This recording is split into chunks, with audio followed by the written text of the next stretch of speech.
شریعت کا رستہ دکھاتے چلو، دیے عصمتوں کے جلاتے چلو، شریعت کا رستہ دکھاتے چلو۔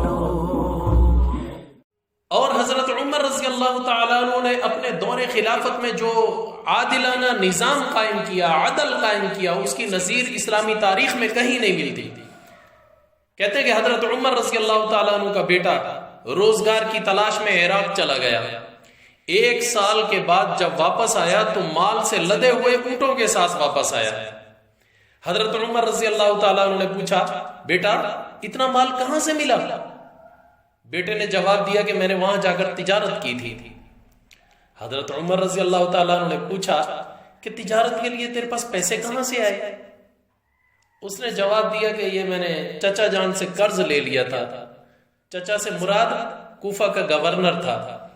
حضرت عمر رضی اللہ تعالیٰ نے فوراً گورنر کو مدینہ میں طلب کر لیا، باوجود اس کے کہ وہ گورنر رسول اللہ صلی اللہ علیہ وسلم کے صحابی تھے۔ ان سے حضرت عمر رضی اللہ تعالیٰ عنہ نے پوچھا کہ ایک بات بتاؤ، کیا کوفہ کے بیت المال میں اتنی دولت آ گئی ہے کہ ہر شہری کو قرضہ دے سکیں؟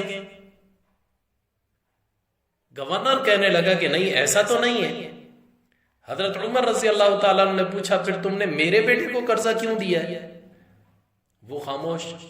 حضرت عمر فرمانے لگے تو نے اس وجہ سے دیا نا کہ یہ میرا بیٹا ہے، اب سن میں تجھے معزول کرتا ہوں کیونکہ تم امانت داری کے اہل نہیں ہو۔